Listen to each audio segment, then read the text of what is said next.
Hello, hello. Cassandra Sullivan here with Revive Your Hope Coaching. I help others rise above their grief into a place of acceptance and hope and joy in life again.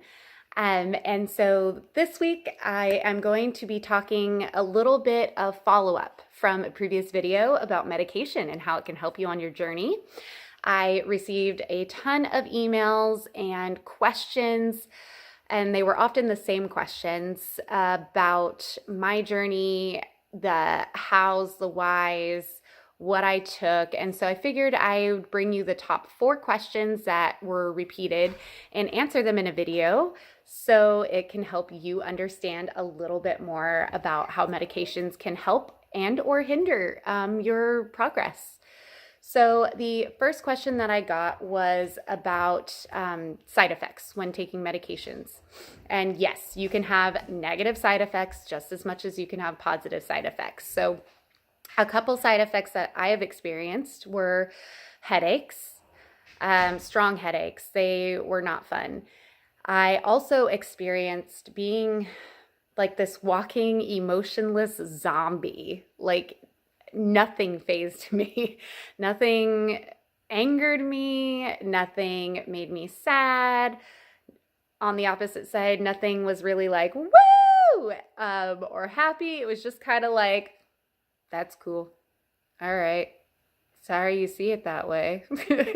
Like it was just, I don't know. It was really freaky. I did not like it. It was very uncomfortable. However, that was only, a couple weeks into the medication, so I needed to give it that full time frame for my body to get used to it. Anyhow, so that was one of the scarier ones for me. I did not like that. It was uncomfortable. Another one is drowsiness. You can have a lot of drowsiness with any medication. And there are other smaller side effects, but those were the main ones that I have experienced. And so, yeah, there's always going to be side effects, but again, you're going to want to give this medication time to really set in with your body. Your body is not used to it, so it's getting used to this foreign substance that you're bringing in. So you want to allow that time, give it cushion. So say about 2 to 4 weeks. I'd go about 4 weeks just to make sure. I was also asked what I've taken. So the first round a while back when shortly after Braden had died, I got on Prozac, which was absolutely terrible for me. It did the opposite. Like, talk about side effects. I mean, this thing had way negative side effects, way negative. And actually sank me deeper into my depression. So I gave that one actually like a couple months to try to get used to, and I wasn't climbing out. So they then switched me to something else that I can't remember. Then I found citalopram for Celexa, and that was my saving grace at that time. I don't remember the side effects in the beginning because it has been almost a decade since taking it or starting to take it, and I just don't remember them. And I was also taking lorazepam, and that was a little intense for my body. So I learned that I needed to cut it in half or in quarters, and that I would just take smaller doses as needed. And then if I needed, 2 quarters, I would do that, but I would always start with a quarter, depending on how intense my anxiety or panic was. And so, yeah, so that was my experience with side effects, and that's what I was prescribed. This second round, I was prescribed Lexapro, and that was the one that gave me the walking zombie emotionless state. Like, yeah. So now though, I mean, it's been amazing. It really got me over the hump that I needed to where now I can actually start weaning off. Which leads me to my third question was, how did you get off of your medication? I want to just kind of put a disclaimer out there. I do not recommend the way that I did this. I highly recommend you talk to your doctor and devise a plan with him or her. Talk to your doctor. So my first time coming off medication was a cold turkey. And I did not mean to. I had initially wanted to wean off of it. However, I got the flu and realized I had already not taken it for about 2 to 3 weeks. And at that point needed to make a decision to begin taking it again and then wean off or just muscle through. I chose to muscle through. Luckily, I have a very patient husband. I had a coach, and I had a therapist, and I had my doctor. So together, everyone was able to rally me and help me through this process because it got intense. I mean, my body coming off of what I was on, just really, the reactions were very negative. It sucked for probably about a month, maybe a little longer than that.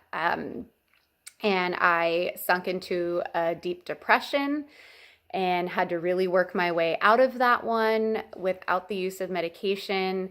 Again, do not recommend. It was terrible. This time, I have talked to my doctor and we have devised a plan to actually wean off and do littler doses every week or 2 weeks. Again, I am not your doctor. I am not recommending you anything other than to talk to your doctor to devise a plan and just letting you know what works for me and what I have done.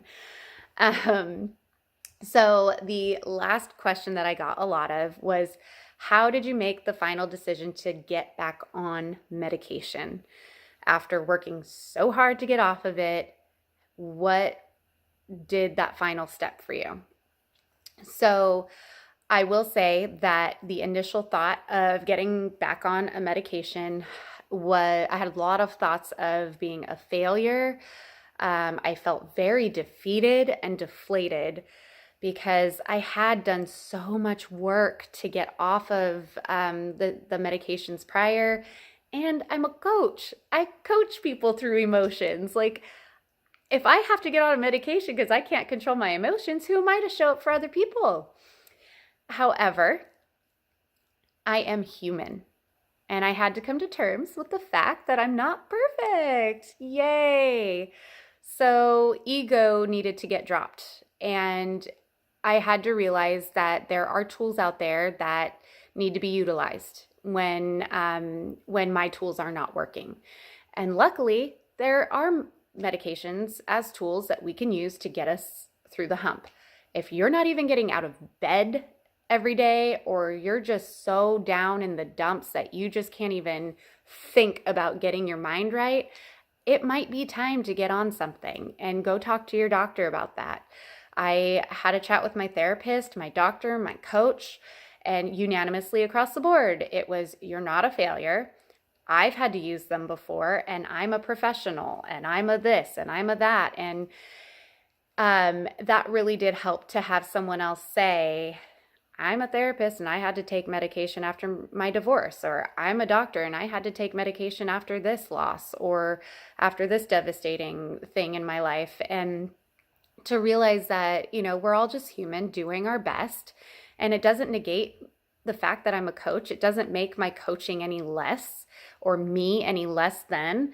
It's okay. And to be honest, it helped. It helped me get over the hump. It helped me launch my business. It helped me get out there and start being a light for other people and really supporting people and opening myself up in a way that there's no way I was going to be able to open myself up for.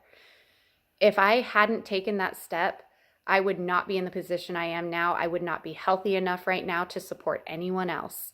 And I am so grateful and honored for the women that are allowing me to support them on their journey and give them that light and that hope again. So thank God for medication. I know it has a bad rap and it feels icky to do, but sometimes it's necessary and it's there for us to utilize. So I hope this video has helped you in some way. Comment below. Let me know if it's helped you. Let me know how medications helped you on your journey, if it has. Let's support each other. Drop your comments below for me. And if you know someone that could use this video, share it. Give it over to them. Let them watch it. Support them through it. Let them know they're not a failure if they choose medication. All right. Until next week, guys. Bye.